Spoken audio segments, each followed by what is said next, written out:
Good afternoon, dear students. Our today's class on Unit 7, Lesson 3, Flashback. Flashback বলতে ফিরে দেখা। Section A. Parthopratim Mojumdar was born in 1954 in Pabna to a family of artists. তাহলে পার্থপ্রতিম মজুমদার একটা শিল্প পরিবারে পাবনায় 1954 সালে জন্মগ্রহণ করেছিলেন। He spent most of his early years in his big ancestral home. এই শব্দটা হচ্ছে অ্যানসেস্ট্রা, উচ্চারণ হচ্ছে অ্যানসেস্ট্রা। অ্যানসেস্ট্রাল বলা লাগবে না, অ্যানসেস্ট্রা। এখানে এলটা উজ্জ্ব থাকবে, ওই পিপল শব্দের মতো। পিপলে যেমন ওয়ালাইকুম আসসালাম, তাহলে অ্যানসেস্ট্রা এই শব্দটার উচ্চারণ হচ্ছে ancestral. Okay, he spent most of his early years in his big ancestral home situated in a small locality known as para, Khalachadpara. তাহলে উনি কী করেছিলেন? অ্যানসেস্ট্রা শব্দের অর্থ হচ্ছে তোমার পৈতৃক। এই ওয়ার্ডের মিনিংটা তোমরা লিখে নাও। অ্যানসেস্ট্রা শব্দের অর্থ পৈতৃক। হ্যাঁ, তাহলে হি spent most of his early years, পৈতৃক বা পূর্বপুরুষ এই ধরনের অর্থ হয়ে থাকে। তার বড় এক অর্থাৎ পূর্বপুরুষের বাড়িতে বা পৈতৃক বাড়িতে তিনি কি করেছিলেন? তার জীবনের প্রথম বছরটা অতিবাহিত করেছিলেন, প্রথম দিকের বছরগুলো অতিবাহিত করেছিলেন। আর এটা কোথায় অবস্থিত? অর্থাৎ তোমার পাবনার অর্থাৎ কালাচাঁদপাড়া নামক একটা এলাকায় অবস্থিত। At that time Kalachandpara was well known for its cultural activities. তাহলে ওই সময় তোমার কালাচাঁদপাড়া তোমার সাংস্কৃতিক কর্মকাণ্ডের জন্য সুপরিচিত ছিল। There were festivals and various types of cultural shows round the year. Round the year মানে সারা বছর ধরে। There were festivals অর্থাৎ সারা বছর ধরে কি হতো? সেখানে বিভিন্ন ধরনের সাংস্কৃতিক অনুষ্ঠান, তারপরে হচ্ছে এবং বিভিন্ন উৎসব হতো। মজুমদার's father, a photographer by profession, and was an art lover. তাহলে মজুমদারের বাবা ছিল একজন তোমার পেশাদারী একজন আলোক চিত্রকর্মী বা যে ছবি উঠায়। was an art lover এবং উনি ছিল শিল্পপ্রেমী। He taught and inspired his son to appreciate different forms of art. এই শব্দটার উচ্চারণ আমরা অ্যাপ্রিসিয়েটও আমরা করতে পারি, আবার কেউ কেউ এটাকে অ্যাপ্রিসিয়েটও বলে। Both of them are correct. তাহলে অ্যাপ্রিসিয়েট অথবা appreciate. He taught and inspired his sons. সে তার সন্তানকে শিক্ষা দিয়েছিলেন। এবং অ্যাপ্রিসিয়েট বলতে কি বোঝায়? মর্ম উপলব্ধি করে কাউকে প্রশংসা করা। হ্যাঁ, তাহলে two appreciate different forms of art. তাহলে শিল্পের বিভিন্ন তোমার ধরনকে উনি কী করেছিলেন? প্রশংসা করেছিলেন এবং তাকে শিক্ষা দিয়েছিলেন, তার ছেলেকে শিক্ষা দিয়েছিলেন এবং তাকে অনুপ্রাণিত করেছিলেন। Majumdar went to live with his aunt in Chadernagar, 30 kilometers away from Kolkata in 1966. Majumdar কী করেছিলেন? 1966 সালে কলকাতা থেকে দূরে 30 কিলোমিটার দূরে চন্দ্রনগরে তার আন্ট অর্থাৎ যেটাকে তোমরা চাচি বলো অথবা পিসি বা ফুফি বাড়িতে উনি কী করেছিলেন? সেখানে থাকার জন্য চলে গিয়েছিলেন। ইট ওয়াজ দেয়া, সেখানে he first came across a mime artist named Jogesh Dutta. এই শব্দটার উচ্চারণ অ্যাক্রোস বলা যায়, আক্রোসও বলা যায়, অর্থাৎ আদিও বলা যায়, অ্যাদিও বলা যায়। ওকে, তাহলে কিন্তু ম্যাক্সিমাম যেই ফরেন নেটিভ স্পিকার্সরা এটাকে আক্রোস বলে। আর এটা একটা প্রেজেন্ট ইডিয়মস, কেম আক্রোস অর্থ হচ্ছে হঠাৎ দেখা পাওয়া। তাহলে ইট ওয়াজ দেয়ার, এবং সেখানে তিনি একজন মূকাভিনয় শিল্পী যোগেশ দত্ত নামে একজন মূকাভিনয় শিল্পীর সাথে তার হঠাৎ দেখা হলো। তারপরে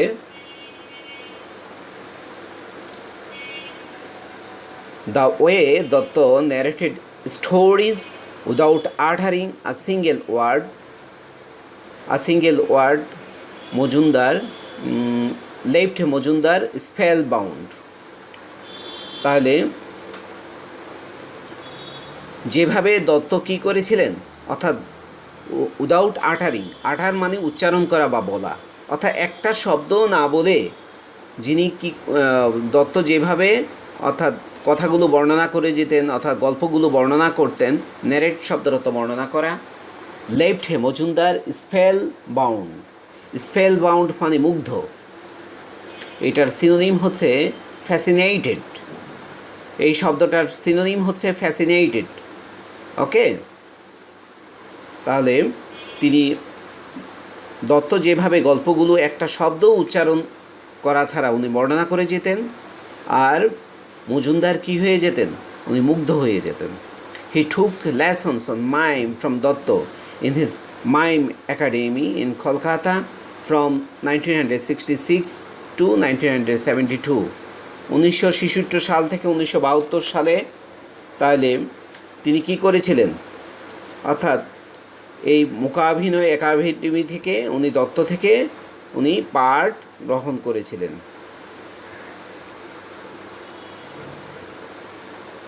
লেসন 4, দ্য বিগিনিং মানে প্রারম্ভিকা বা প্রস্তাবনা বা শুরু, মানে শুরুটা আর কি। এখন এটা মাদার তেরেসা নিয়ে বোধ গল্পটা, হ্যাঁ মাদার তেরেসা নিয়ে। It was a late summer, 26 August 1910. এই শব্দটার উচ্চারণ হচ্ছে অগাস্ট, আমরা বলি অগাস্ট, হ্যাঁ এই ইউ থাকলে ও উচ্চারণ হয়, তোমাদেরকে আগেই শিখিয়েছিলাম। তাহলে 1910 সালের দিকে সেটাকে বলতে পারি। It was a late summer, 26 August 1910, অর্থাৎ 1910 সালের তোমার 26 অগাস্ট, অর্থাৎ গ্রীষ্মের কিছুটা শেষ দিকে।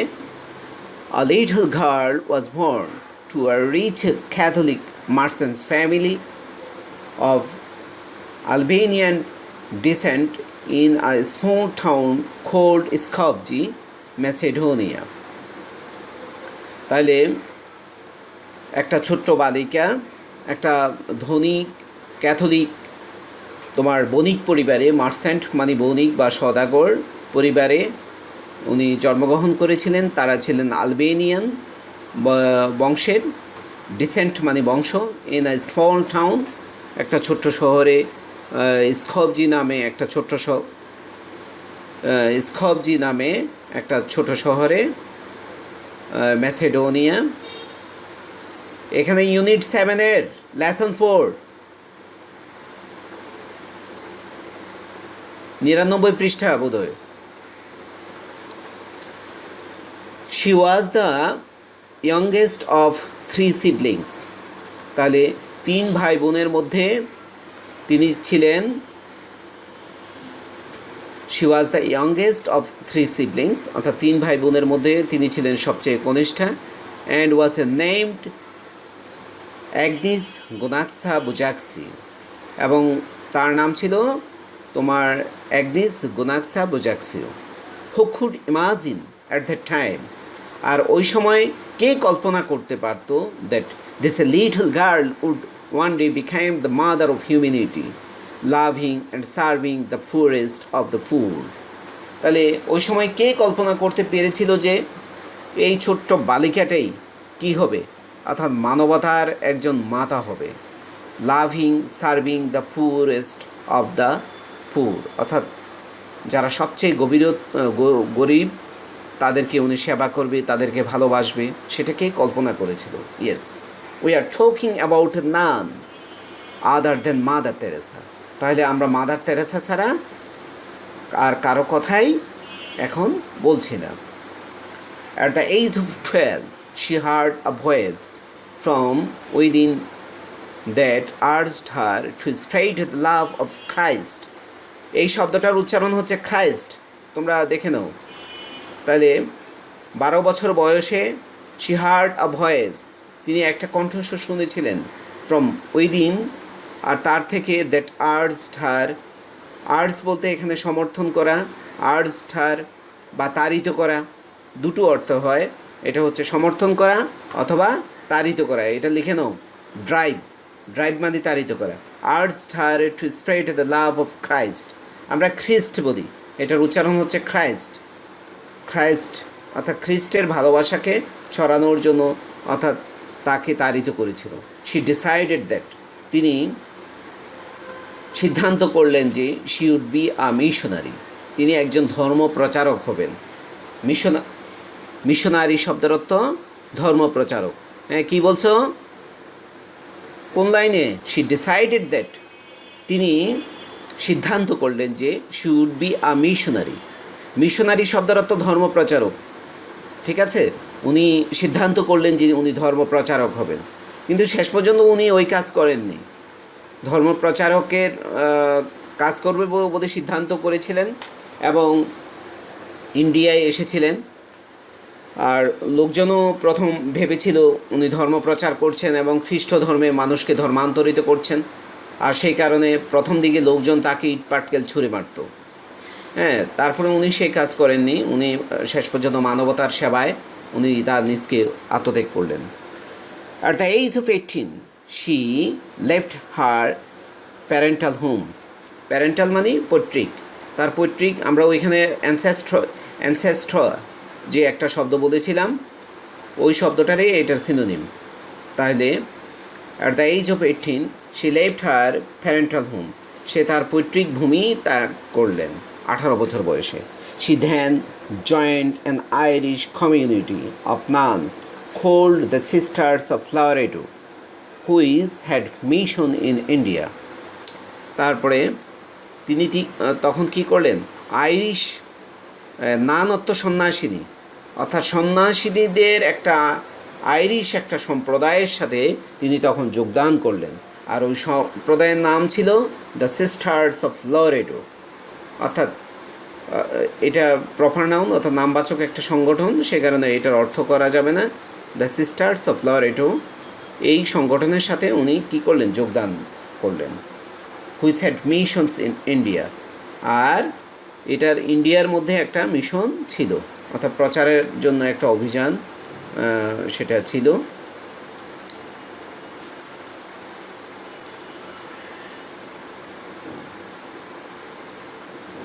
After a few months of training at the Institute of the Blessed Virgin Mary in Dublin, ও তুমি ডাবলিনের কথা বলছো কাশপিয়া, ডাবলিন তো অনেক পরের লাইন, তো আমি পড়াচ্ছি উপরে, তুমি বলছো প্রশ্ন জিজ্ঞাসা করছো নিচ থেকে। ডাবলিন এটা জায়গার নাম। After a few months of training at the Institute of Blessed Virgin Mary in Dublin, Mother Teresa came to India. তাইলে ডাবলিনে ব্লেসড ভার্জিন মেরি একটা, হ্যাঁ আচ্ছা আচ্ছা, তো এই ডাবলিনের মধ্যে তোমার ব্লেসড ভার্জিন মেরি নামক একটা প্রতিষ্ঠানে উনি কয়েক মাস প্রশিক্ষণ নেওয়ার পর mother Teresa came to India, mother Teresa কী করলেন? ইন্ডিয়া আসলেন। অন মে 24, 1931, অর্থাৎ 24 মে 1931 সালে she took her initial vows as a nun. Vows মানে হচ্ছে ব্রত বা প্রতিজ্ঞা, তোমরা এটা লিখে নাও। আর ইনিশিয়াল শব্দের অর্থ হচ্ছে তোমার ইনিশিয়াল, উচ্চারণটা হচ্ছে ইনিশিয়াল। ইনিশিয়াল শব্দের অর্থ হচ্ছে প্রাথমিক। তার প্রাথমিক সে প্রতিজ্ঞা, অর্থাৎ সন্ন্যাসিনী হিসেবে উনি গ্রহণ করলেন 1931 সালের 24 May. From 1931 to 1948, Mother Teresa taught geography and theology at St. Mary's High Schools in Kolkata, then Calcutta. তারপরে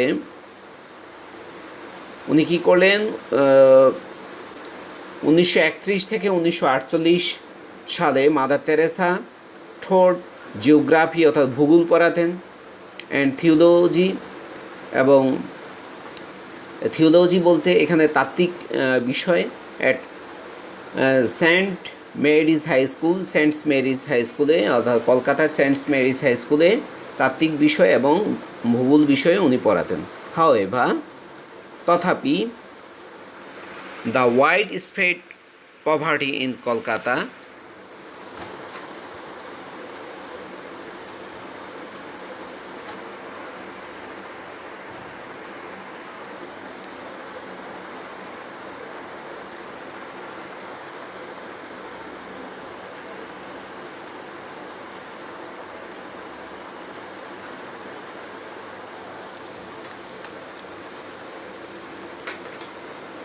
আচ্ছা, তোমরা এই লাইনটা আবার একটু খেয়াল করো। From 1931 to 1948, mother Teresa taught geography and theology at St. Mary's High Schools in Kolkata. এই থিওলজি শব্দের অর্থ হচ্ছে ব্রহ্মবিদ্যা বা ধর্মতত্ত্ব। ব্রহ্মবিদ্যা বা ধর্মতত্ত্ব, তোমরা এই অর্থটা একটু লিখে নাও তো। থিওলজি শব্দের অর্থ ব্রহ্মবিদ্যা বা ধর্মতত্ত্ব। ধর্মতত্ত্ব এবং অথবা ব্রহ্মবিদ্যা দুইটা অর্থেই হয়, এবং ভূগোলের উপর উনি শিক্ষা দিতেন। কোথায়? অর্থাৎ Saint Mary's high schools in কলকাতায়, এখানে শিক্ষা দিতেন। হাওয়েভার, তথাপি, the wide spread poverty in Kolkata had a deep impact on Mother Teresa. তথাপি কী করলো? And in 1948 she received permission from her superiors to leave the convent and devote herself to caring for the poorest of the poor in the slums of Kolkata. তথাপি তিনি কী করলেন? The wide spread poverty in Kolkata, কলকাতার যে ব্যাপকভাবে যে ছড়ানো যেই দারিদ্রতা, হ্যাড এ ডিপ ইমপ্যাক্ট, এটা কী করলো? অর্থাৎ মাদার তেরেসাকে খুব গভীরভাবে প্রভাবিত করলো। অ্যান্ড ইন 1948, এবং 1948 সালে শি রিসিভড পারমিশন, তিনি একটা অনুমতি গ্রহণ করলেন ফ্রম হার সুপিরিয়র্স, তার বয়োজ্যেষ্ঠ থেকে, to leave the convent. Convent অর্থ মঠ বা মন্দির। এই মঠ বা মন্দির ছাড়ার জন্য তার বয়োজ্যেষ্ঠ থেকে উনি কী করলেন? উনি অনুমতি গ্রহণ করলেন। তারপরে অ্যান্ড ডিভোট হারসেলফ, এবং তার নিজকে আত্মত্যাগ করলেন, to caring for the poorest of the poor in the slums of Kolkata, কলকাতার বস্তির সবচেয়ে যারা গরিব লোকদেরকে অর্থাৎ যত্ন নেওয়ার জন্য, তার নিজকে আত্মত্যাগ করার জন্য উনি কী করলেন? তার নিজকে নিবেদিত করলেন। ওকে, thank you dear students. Our today's class is over now.